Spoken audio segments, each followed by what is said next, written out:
What up, what up, what up, what up, what up? What's good? What's up, people? What's up? It's me, L Teddy 27. I am back with another review. This is going to be a retro review, and this is our retro review of The Wire. And this is going to be The Wire Season 1, Episode 9. This is entitled Game Day. So, it was a lot in this episode, so let's just get right down into it and dig right into it. So, Avon and Stringer Bell are at this gym and they're watching some young basketball players, and they're trying to pick players for this game that they have to play. And they're talking about how good they are, who's recruited them, this, that, and the third. So it looks like they might be players for an AAU team or high school team or something like that. So inevitably we find out that they're going to end up paying the coach in order to allow them to play on Avon's team for this game that he has. In the interim, while they're there, they're talking about what to do with Omar. They have opposing vantage points. Avon thinks we need to come at him hard. We need to wipe him out. We need to clean the floor with him. We need to just take him out. Stringer Bell says, listen, we need to try and make a truce with him. Let everything die down. Let him get comfortable. And then once he gets comfortable, take him out then. So Avon then says, well, what you think gonna happen while we around here, not hitting up on him? People gonna think they could just hit me up for anything. The other thing I wanted to note in this conversation was, this is the first time we hear about Prop Joe. Prop Joe is very important to this show. We're going to hear about Prop Joe all the way through until the last season, okay? So Prop Joe, I'm just, spoiler alert, Prop Joe is going to be around all the way through to the last season. So anyway, we next see Dee talking to Wallace. Dee's in the pits on the infamous couch talking to Wallace. And Wallace is basically saying, I want out the game. I don't want to come back. I ain't trying to, be in the trap no more. I ain't trying to serve no more. I ain't trying to do this no more. I'm thinking about going back to high school. And he was like, well, what grade they going to put you in? He said, they're going to put me in 9th grade. He was like, you already 16. He was like, I know, but I just need to do this. And D is supportive. D is like, listen, you a smart kid with a good heart. You might end up somewhere like Harvard. And he was like, if that's what you want to do, I support you. He even gave him a little bit of money. And Wallace thought he was giving him money, so that he could continue to try and serve. And Wallace was like, nah, I told you I'm trying to get out. He was like, nah, this is just for you. So you can go. And, if you want to go do the school thing, go ahead and do it. And don't look back. And you be successful and so forth. The next thing we see, we're down to the office where they hear a wiretap about Weebay going to do a pickup in the towers.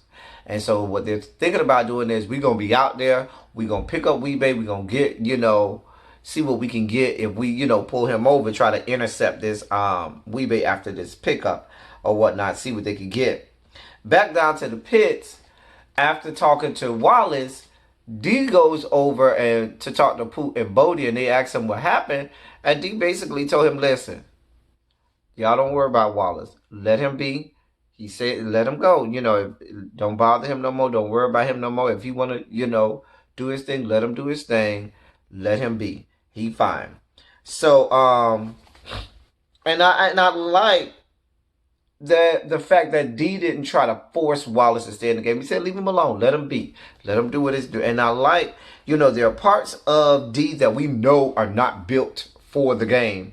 But then we see parts of D that as an audience or as a viewer makes you go, that's how it's supposed to go, or that's how it should go. So you have these two things that you have going on in your head about D. Inevitably, Mr. Nice Guy, this having a hard thing isn't going to work out for D in the long run, because that's just not how the game goes.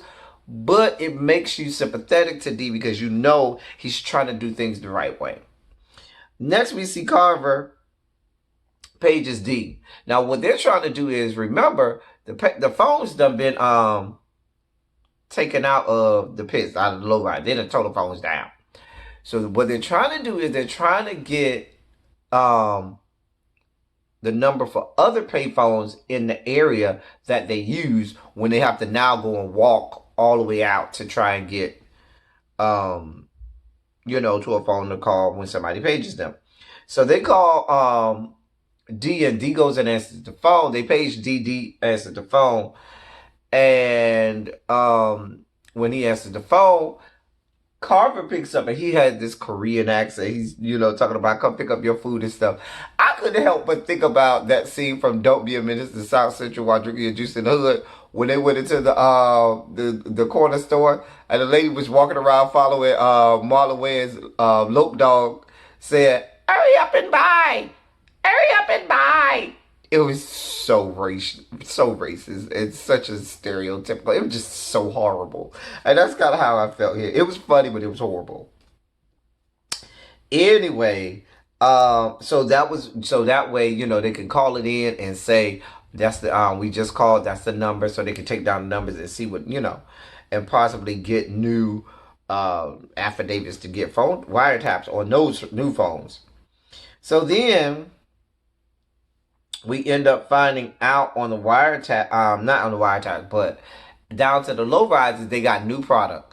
And so what they do is they test it out on the market. So what they'll do is Bodie comes out with the new product and he tries to give, they give it out for free. So the base heads can try it out and see if they like it. So they're giving it out for free. It got new packaging or whatever. And so they throw it all down on the ground.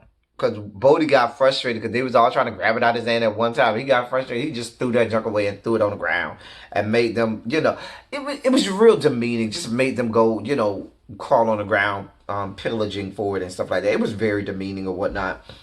Anyway, Bubs and the little white boy, his friend, sees the dude that was running the Narcotics Anonymous meeting. He's there. And so white boy immediately assumes, oh, well, he must have had a relapse. Oh, he back on that shit. But Bubbles doesn't immediately think that. So Bubbles eventually goes over and talks to the guy and finds out that the guy is there because his nephew is there. And his sister told him to go out there and try and see if he can get the nephew off of drugs from being a basehead. So he talked to Bubbles about, getting clean and stuff like that. And so now this kind of reinforces to Bubbles some of the stuff that he was thinking about when he did go to NA and so forth. When they go over to the next thing we see them go over to where it's the towers, and you see Weebay going in to do the pickup and so forth. And we know they're getting ready to intercept Weebay after he comes out from doing that pickup. Next, they have us back at the office. You see Freeman down there teaching some real police work. He got Prez in there. He got Sidnor in there. And he's teaching them all about how to follow the money. Follow this LLC. See whose name is on it. See which attorneys are on there. See, because they never going to put their names, but they're going to keep putting the same names on this stuff. So we got to follow those names so we can follow the money. And any company that we see that has these names on there is probably attached to them. Then he tells them, go down here and see what properties belong to them. And he's telling them what offices to go to, what to look for, what microfiches to go to. And it's so funny because microfiche is a thing of the past now. But those of us that were around and active back in those days remember having to go and look at a microfiche. I remember being in college and some of my professors would send us to the library to go look at a microfiche. It was just crazy. I remember those days, the archaic days.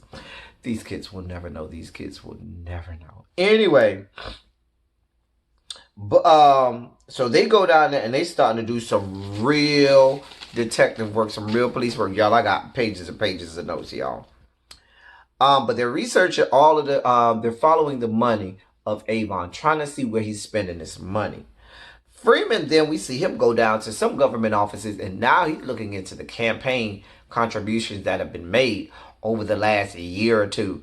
And the lady said, that could be a couple hundred pages. He was like, yep, I want it all. So Freeman is doing his own work, looking into who's been making what campaign contributions. Carver and Hurt then pull over Weebay after he made the pickup.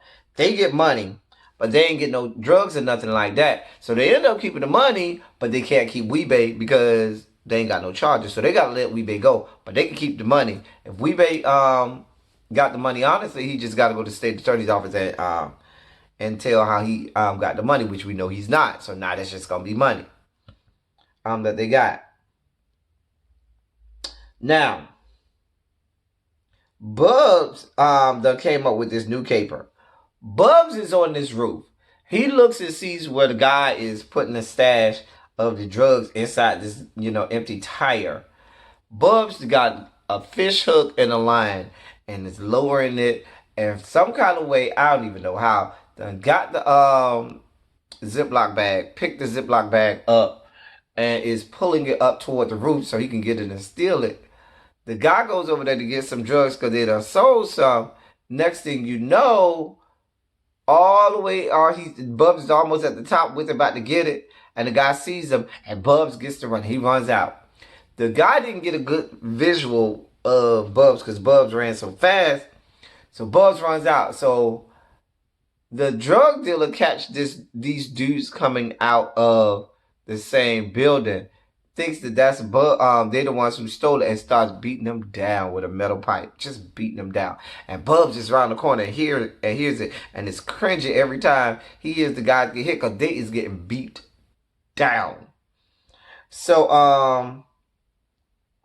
that bothers Bubs internally, but it don't bother him enough not to get them drugs and take them drugs. So him and the white boys down there, they shooting up. White boy say, this ain't doing shit for me. White boy tastes it, say, this freaking Arm & Hammer baking soda. A mess. So, Bubs, you see Bubs thinking to himself, damn, I went through all that. I had these guys get beat within an inch of their goddamn life. All for nothing. A mess. Carver and Herc, we see them bringing the money back into the office. So we back down to the office. Carver and Herc bring the money in. Getting ready to bring the money in. Herc talks to Carver about, well, first he starts to say, well, when you do when waiters, give you your food, don't they get a tip on the top? And so basically what he's saying is, shouldn't we take some of this money off the top of this drug money? Carver says to Herc, hell nah, bitch. We got a whole wiretap going on. If we only bring in 20 and they hear that we took 30 on the wiretap, we gonna be in trouble. Idiot. So Herc was like, well, damn. Daniels, and so they get in the office, they get the money in. So they all talking about, everything that happened so far, about intercepting the pickup and everything from Weebay and everything, and the fact that they done found these new phone lines that they could use. And then McNulty is talking about, getting new affidavits to get new taps and stuff like that. And so Daniels is kind of like, not here for it. Daniels was like, really? Another 30 days? And McNulty is, how he is with Daniels. We talked about that last review. But he's kind of upset because he was like, well, damn, one day you here for it, one day you're not here for it. And Freeman kind of tells him, listen, lay off. Because what Freeman is trying to help McNulty understands is Daniels has to get it from both ends. Daniels getting it from his subordinates. He's getting it from his superiors. So he's taking it from both ends. And so that's why Freeman is telling McNulty, you need to lay off. You need to lay off for real. We then see them listening to the tap. So you got Herc and Carver over there listening to the tap. They listening to somebody who's having some phone sex, who's phone boning, having some phone sex, jacking off or whatever. And they over there laughing. Now, it sounds like it's probably either Poot or Bodie, one of them. I don't know which one. But at the end of the conversation, because at first President's like, I'm not transcribing this. This ain't nothing. And so they just joking. McNulty comes over there and says, really? That's what y'all doing, listen to phone sex? After, I guess, the guy finished, then he started talking about Wallace. And how Wallace was getting out the game. And they think Wallace is doing drugs and getting high in his room all day. This, that, and the third. And And so they were like, yeah, see, we could use that. And then McNulty's like, yeah, but you got to explain the first 10 minutes of jacking off. You got to, justify the whole listening to somebody jack off for the first 10 minutes. Lord. Anyway, we next see Omar. Omar goes down to the low rises that holds them up. Listen, Omar is Omar. Omar says, listen, y'all already know what I'm here for. Drop this shit down. They were like, you don't want this, Omar. Omar was like, really, no, you don't want this because you know I'll be back tomorrow, the day after that, and I'll put some bullet holes in y'all. Fuck off if you want to. So Omar done spooked the boys. The boys done dropped the whole stash. All of the stash down to Omar. No questions asked. Omar walks off like nothing. Like, bitch, what? I live for Omar. I live. Omar don't fuck off. The fact that Omar didn't even have to put up a fight, they were so spooked by Omar. It takes a lot of balls to be Omar, okay? It takes a lot of balls to, rob drug dealers anyway. But Omar be rolling up on them broad daylight, not a care in the world, no backup, no nothing. Just him solo dolo. Like, nigga, what? And, damn. Anyway, we then see Freeman, Kima. They pick up Scripper Girl, who's messing with D. And then they take us back to the streets. Well, we see Poot. Poot is watching Wallace buy drugs. Wallace don't see Poot, but Poot is watching his friend. And I just love the fact that Poot is so concerned about his friend. Poot has genuine love and concern for his friend Wallace. And it tugs at your heartstrings to see the arc of Wallace's character at this point. To see where Wallace was this intelligent. You can tell Wallace is very intelligent. And you can see Wallace going down the wrong road. But now he's going down another wrong road that's going to lead to it even worse. You knew he was going down the wrong road dealing drugs. But at least you had to... I mean, even though you don't want him to deal drugs, you at least could hold your hat on, okay, maybe he could get some money out of it. Maybe it'll require him to, use some of his intellect and ingenuity. But no, he's now going down a different wrong path where now he's not serving the drugs, he's doing the drugs. And that's a whole nother path of destruction. And it's just a sad, arc of a character, and it just really tugs at your heartstrings. And you see Poot is like, and you can see Poot in his own Poot kind of way is heartbroken. Poot don't want this for his friend. That's why Poot keeps wanting him to come back and serve, because that's the only thing that Poot knows that leads to success. And instead of Poot maybe trying to push him to go to school, Poot is pushing him to serve, but nobody wants him to go down the path that he's going down. And you can see Poot is that's messing with Poot. The fact that Wallace is just going down his path. Then we see Herc and Carver. They on the roof. Ain't nobody on the roof. I mean, ain't nobody serving. Ain't nobody in none of the traps. Ain't nobody in none of the holes. Ain't nobody dealing no drugs nowhere.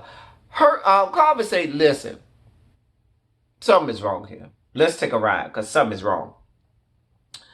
Bubs, we see him go over to, I think that's his sister's house. And he tells the sister, listen, I'm trying to do better. I'm trying to get clean again. I need somewhere to stay. And at first the sister, because the little girl comes out and she told the girl to go inside. So the sister at first is like, no. But then, that's your relative. That's your family member. Y'all grew up together. You love them unconditionally. And she acquiesces and gives him a key to her basement. She said, listen, you bring your ass to the back door only. Don't roll your ass upstairs at no point. Stay your ass the fuck downstairs. I don't give a shit. Now, how is he going to use the bathroom? And how is he going to go for food? I don't know. She don't care. You got a place to lay your head. That's all I care about. I'm doing my part. Because you could tell he's probably burned her multiple times before. But she still has a heart and still helps him out. Carver and Herc ride around. Nobody dealing nowhere. They roll up on this basketball game. They go to the basketball game. And after chit-chatting, they find out that it's the Projects basketball game. It's the East Projects versus the West Projects. Now, We know Avon owns the West projects, but Prop Joe has the territory of the East projects. So it's East projects versus West projects. Freeman and Kima still interrogating old girl, Scripper girl. She keeps saying, I don't know nothing. I don't know. I just go there for tips. I make my money and I keep it moving and I go home. If y'all remember Kima identified this as one of the girls, her as one of the girls who she felt like it's something about her eyes. We can get her to turn on them and tell us what she knows. And that was what? Last episode or episode before last?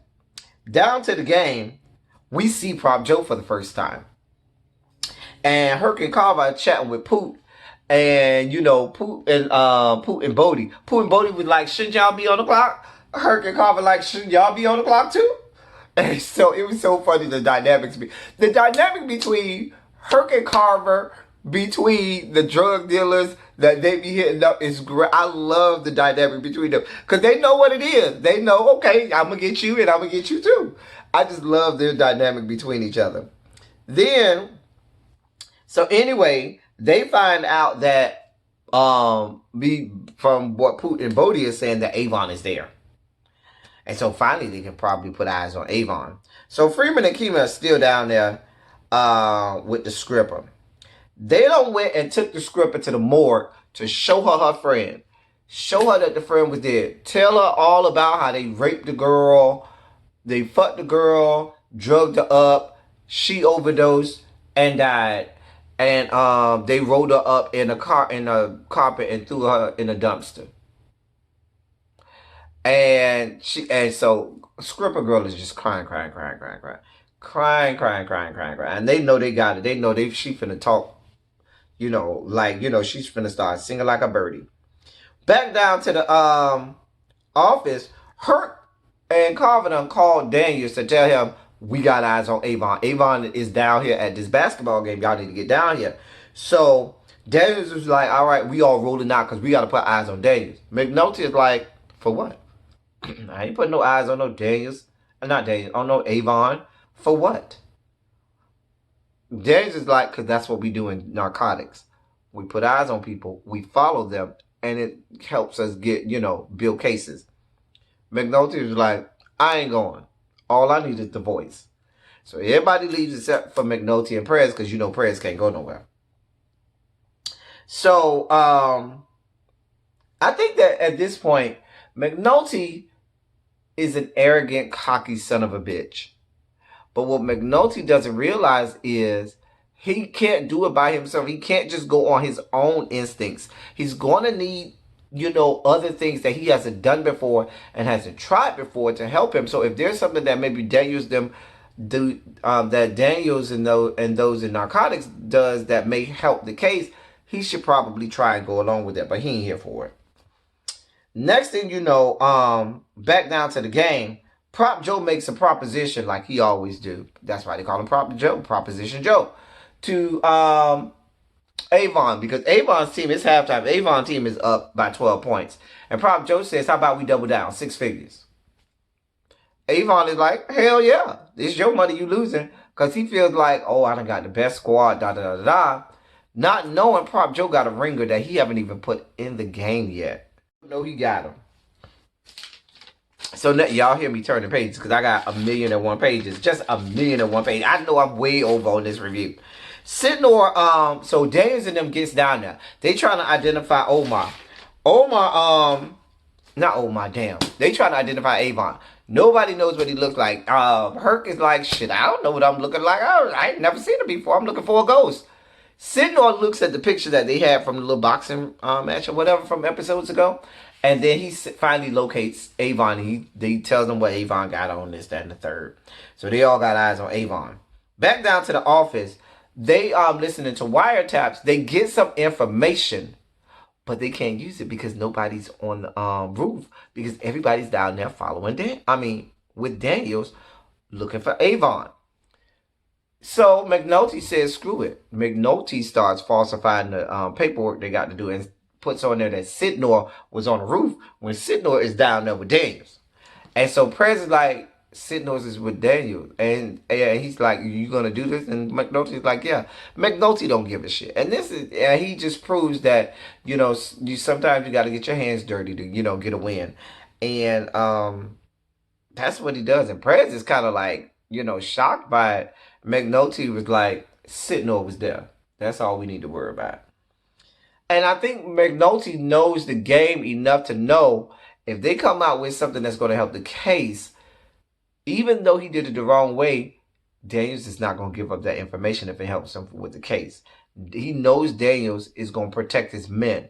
And I think Daniels has already gone down a slippery slope by showing that he's going to do whatever he can to protect his men, because now McNulty is going to use that to do whatever dirty things he wants to do in order to get the case. Back down to the game, Avon loses. The ringer that Prop Joe had, put it on them boys. Had handles out this world. Put it on them boys. He lost the game.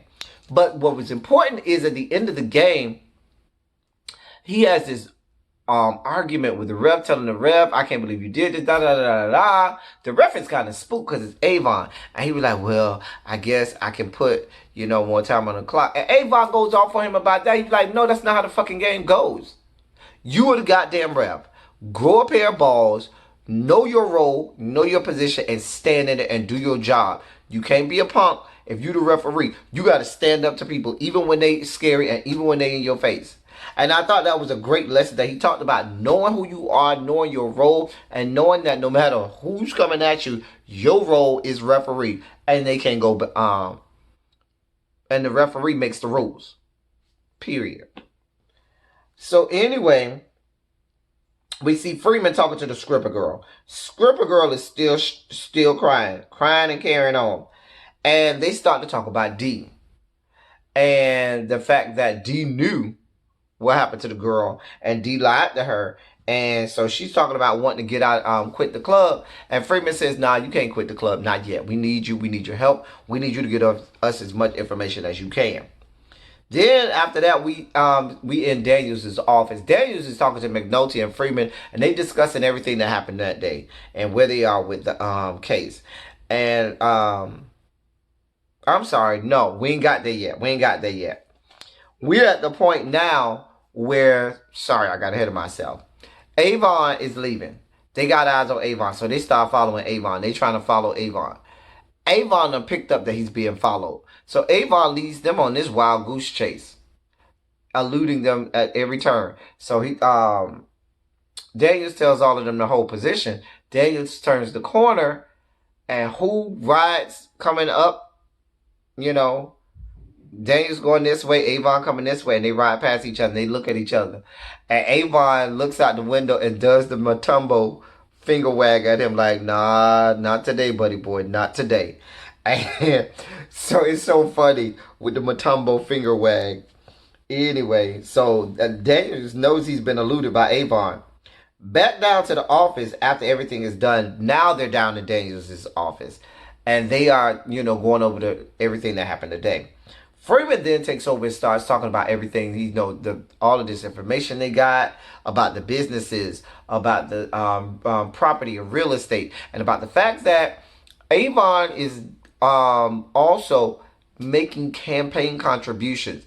Him and his organizations and LLCs has made $75,000 in contributions in the last month alone. And that's how people are able to get in and out of the towers and the low rises and so forth without being caught or without any pushback. Remember last episode, Burrell went off when they tried to pick up the dude that worked for Senator Davis. And so Daniels is starting to put the pieces together, and Daniels sees what this is. And Daniels is deer in the headlights now, because Daniels knows if they follow this money the way Freeman wants them to follow the money, this shit is going to go bad for Daniels because Burrell is probably in on it, and Burrell is going to push back on Daniels, which means that that's going to stop Daniels' upward rise within the police department. And Daniels knows if he starts to go after the money, which is going to go after politicians, which is then going to trickle down to the chief, which is then going to trickle down to the deputy, which is Burrell, and all of this, that, and the third, and that means no good for Daniels and what he wants to do with his career. This is all not good. Even though Freeman and McNulty wants to do this. Y'all stay tuned for that. Back down at Dee's house, Scripper Girl is packing. She's like, listen, I'm getting out of Dodge. Scripper Girl packing her shit. She ain't talking to him. She ain't talking to him. So before she finally walks out, he was like, you gotta tell me what the fuck. And so she was like, I forgot what she said. Something about, do you think I'm dirty or do you think I'm trash or something like that? And he was like, I don't have, I don't judge you because you're a stripper or whatnot. And so finally she tells him, she says, do you think I need to be rolled up in carpet and thrown in the dumpster? Basically letting him know, I know what happened to my friend. I know you lied to me and tried to keep it from me. She walks out and ain't nothing. The girl, cause I don't even remember stripper girl name. It was Sade, Shadika, Shadade, something. She'll be Scripper Girl. Anyway, Herc, and Daniels are called back to the office by Herc and Carver are called back to the office by Daniels. Daniels says, we heard on the wire that y'all got this, that y'all were supposed to have money for all of these buildings. Y'all only gave us money for this amount of buildings. They said on the wire that y'all was supposed to have 22. Y'all only turned 15. Where's the rest of the money? He said, y'all got until roll call tomorrow morning to find whatever rock y'all had it under. Go get it, because I don't have this in my detail. Carver looks over at Herc like, bitch, I know you the fuck lying to me. Like, you don't believe. And Herc is like, listen, bruh, I would have told you had I taken the money. I wouldn't do that to you. Herc don't believe him at all. I mean, Carver don't believe him at all. Omar then goes and takes the drugs over to Prop Joe. Y'all, I still got no. This is just going to be so long. Omar takes the drug stash, this big drug stash, over to Prop Joe. He tells Prop Joe, listen, I'm going to give you this for free. But I need you to give me a way to contact Avon, because I need to talk to Avon. Prop Joe figures out what Omar is trying to do. Prop Joe helps out Omar. Prop says, all right, no problem. Because Prop Joe at first was like, well, why should I help you? He was like, well, if I could take Omar out, that gives you the whole west side. So you could have east side and west side. So he was like, all right, well, it's a bad day for Avon. I took 6 figures off of him the day of the game, and I got his stash. And so he gives him the beeper code for Weebay, so that Avon can, so that Omar can contact Avon as if he's Weebay. Next we see Herc and Carver tearing up the squad car, looking for this money. Come to find out, when the bag had bust open, 2 of the stacks had got caught up down in the wheel and down in the wheel well where you keep the spare tire, and they found it. And so Herc says Daniels is not gonna believe that this is what happens. And Carver says, why not? And so Herc is like, you didn't even believe me. And so Carver knows, yeah, Daniels ain't gonna believe that shit. Back down to the script club, we got Orlando, Weebay, and Avon counting money. Weebay goes to leave, I think to get some food or something. Omar is outside, scoping out the scene. Omar sees Weebay leave. When Weebay leaves, Omar immediately, who's at the payphone, pages Avon and pages him with Weebay's code, 911. And Avon doesn't pay attention at first because he was like, damn, he just left. Then Omar pages Avon again with Weebay's page number 911. So at first Avon was going to use the phone in the strip club. Avon was like, nah, we got rules. So he walks down the street to use the payphone. while Avon calls the first time, he ain't get nothing. He calls the second time and waiting for it to pick up. Omar is walking toward Avon at this point. Weebay comes back. And when Weebay pulls back up, Avon immediately knows, oh shit, I've been set up. Next thing you know, bam, bam, bam. Omar is shooting at Avon. Avon, gets underneath the car. Weebay sees this, so Weebay starts firing at Omar. So now Weebay firing at Omar. Omar firing at Weebay. Because remember, Weebay is limping right now because of Omar. Weebay clips Omar in the arm. Gets Omar. So Omar, ducks down and goes behind some cars or whatever. And so Omar's arm is all messed up because Weebay got him in the arm.